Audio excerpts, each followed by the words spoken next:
And more importantly, your choices will change your experience. Problem. Ben! No! Now, what the problem? Ben! No!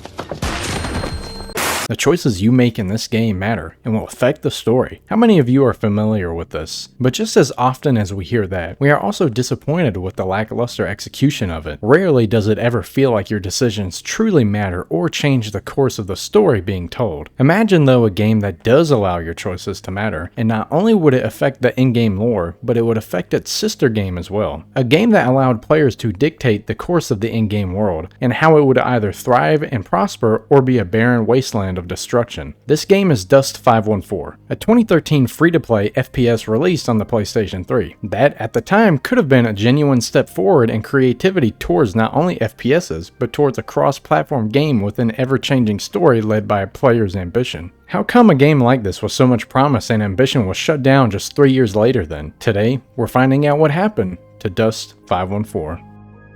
514 itself didn't arise from the dusty sand dunes of some distant planet. Dust 514. But instead was born from another game, EVE Online, a space-based, persistent world MMORPG developed and published by Fenris Creations, formerly CCP Games. The game has a vast and extremely deep history of in-game lore. Not only this, but a real economy that has even caused some financial YouTubers to make entire video essays discussing the complexities of it. If you want to understand more about EVE Online itself, I suggest watching one of these videos on it. But this isn't a discussion about EVE itself, rather the game that it produced. Dust 514 was an FPS that was directly connected to the EVE universe. Instead of just making a stereotypical shooter, the developers sought to interweave two genres together, while also simultaneously affecting the story of both games. As far as I'm aware, and please feel free to correct me in the comments below, this was fairly unheard of at the time. Yes, now we have things such as Helldivers 2 where the players themselves dictate the lore of the game, but two games with online player bases that affected the lore of each other's games? Certainly a creative and ambitious idea.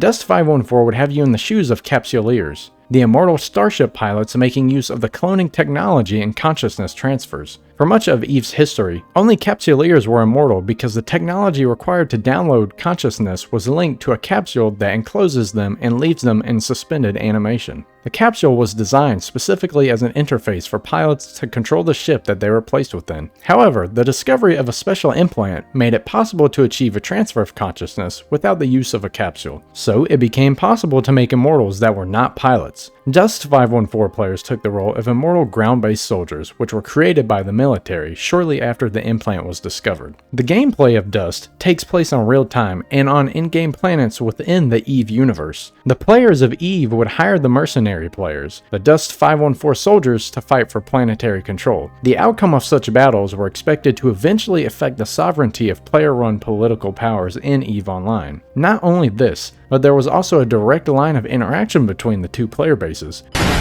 Orbital bombardments. If an EVE player had the correct equipment and was above the current planet that was being fought over, they could provide friendly fire support on a designated target from a Dust 514 player. This was first shown to the public as an actual in-game mechanic during EVE FanFest 2012. Although it had been previously featured during the 2011 FanFest in a cinematic trailer titled A Future Vision. Additionally, with both games sharing the same namespace, you cannot use a name that was already taken in EVE Online and vice versa. In an interview conducted by Simon Carlos of Gamasutra, CCP CEO Hilmar Vygar said that he hoped these EVE Online and Dust communities would meld over time, bridging the two environments. He described the relationship between the flying-oriented nature of EVE Online and the infantry-oriented nature of Dust 514, saying, "While the fleet does the flying, the infantry does the dying." The massive EVE universe would have been the platform for all planetary combat. Brandon Laurino, executive producer of Dust 514, stated that there would not be a set number of maps at launch, saying, "We are covering literally a universe of planets, so there's thousands of different maps and they're all available to everyone who's playing." Dust was a game that was going to truly stand out from the crowd. Nobody at the time was reaching for the stars in the literal sense that Dust was, and if it could pull it off, Dust would also live a long and healthy life alongside EVE. But as you can tell from the title of this video, that plan didn't work out. Just like with most games though, too much ambition can be a catastrophic downfall if not properly controlled. While EVE Online itself was going to prosper regardless, Dust 514 would already be struggling before it even launched. The gaming world was about to get a new generation of consoles, and as such, any games being released in 2013 would either need to have a new version ready for the 8th generation, or just wait until they are ready to release on the newer series of hardware. Any game released near the end of a console generation's lifecycle usually never pans out well for it. Dust 514 was one of those games. It was released in May 2013, only 6 months before the PlayStation 4 was sold in retail stores. This decision was a terrible blunder by the developers, to say the least. Not only this, but it was a PlayStation exclusive. It wasn't even available on PC, which is odd considering that EVE's player base was entirely on PC. Releasing such an ambitious game on a soon-to-be outdated console and dividing the player base with console exclusivity was not something you wanted to see. If you're liking the video so far, consider subscribing for more future dives into some of your favorite games. Be sure to vote in the polls on my channel for the next games that get covered, as I let you guys decide. The gameplay of Dust 514 is also where it truly differed from the typical FPS. It followed a similar progression of that from its sister game. Infantry in Dust 514 were equipped with drop suits, which functioned similarly to the ship holes in EVE Online. Drop suits had various module slots which players could utilize to fit different weapons, equipment, and skins. Dust 514 entities had 2 different health meters, shields and armor, of which each had individual advantages and disadvantages. In addition, certain weapons affected one health type more than the other. For instance, the Scrambler rifle would deal 20% more damage to shields, but 20% less damage to armor. There were 3 different drop suit variants for each race, with corresponding advantages and disadvantages, light, medium, and heavy drop suits, each of which branched out to their corresponding specialized drop suit. Some examples were the Caldari Heavy Frame, which could lead to the Caldari Commando and Sentinel, the Galente Medium Frame led to the Galente Assault and Logistics, and the Mimitar Light Frame led to the Mimitar Scout. I don't know if I said any of those names right. Again, you can correct me if I'm wrong. Additionally, Dust 514 would have skill training like EVE. It was stated by CCP that it would take a player 7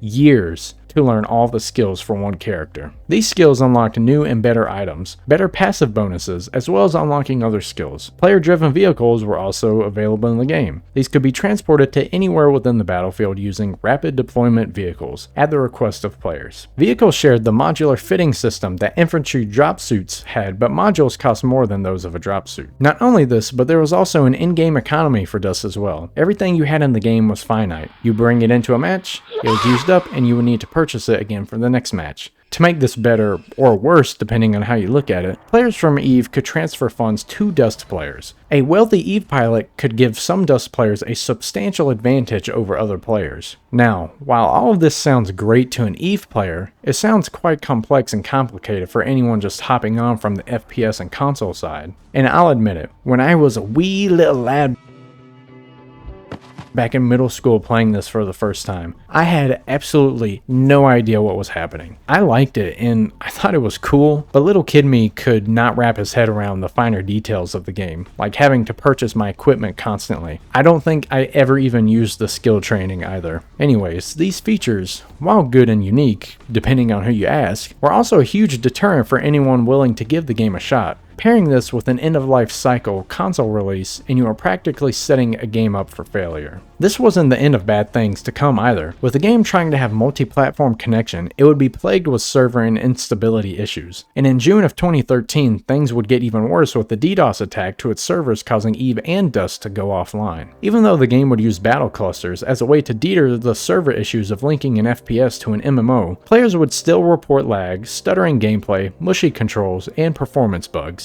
Needless to say, Dust 514 was not going to cut it, and the reviews showed. Dust does not have good reviews. If anything, most of it is mixed at best. Critics hammered it with negative reviews, blasting its clunky gameplay, punishing free-to-play mechanics, and technical issues. And as far as the player consensus goes, it's about the same. Most players were not happy with the crushing pay-to-play mechanics and the amount of time it took for the skill training. Not only this, but it was nearly impossible for an EVE player to find an actual Dust battle taking place before it ended, so the cross-game interaction felt like nothing more than a gimmick that was barely used or even seen. And as such, the game lived a relatively short life, with the servers being shut down in May 2016, only 3 years after the game's release. The game would go out the door just as quickly as it came in. So what happened? Dust 514 is yet again a tale of true creative ambition in the gaming landscape, but also a warning of getting too lost in the vision that you overlook any problems that could arise from it. CCP was overly eager to release a game that should have released on the next-gen console.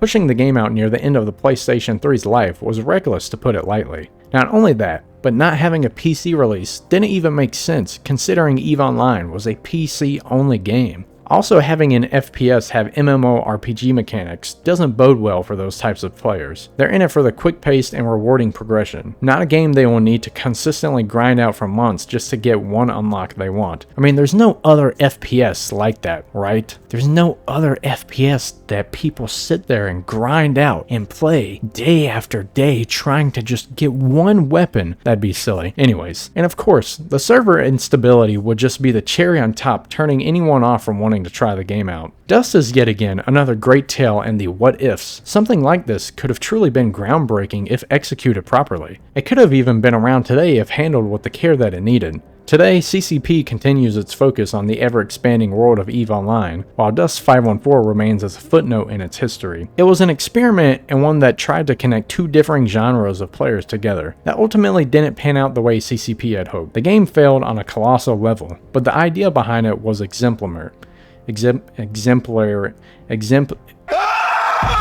But the idea behind it was good. Let's just leave it at that. And maybe, someday, someone else will take the mantle of what Dust 514 set out to achieve. But what do you guys think? Was Dust 514 ahead of its time, or was it too overly ambitious and still wouldn't have survived regardless of a next-gen release? At the time of making this video, there is another game that has been announced, EVE Vanguard, which seeks to continue the on-ground gameplay of the EVE universe, this time as an extraction shooter. Only time will tell if it will be able to carry out the spirit of Dust 514. Remember to like and subscribe, and if you want to see more from me, I do have a second gaming channel and Twitch linked in the description below, where I try to live stream every Wednesday and Saturday night. That's all I've got for now. I hope you have a good morning, good afternoon, or a good night.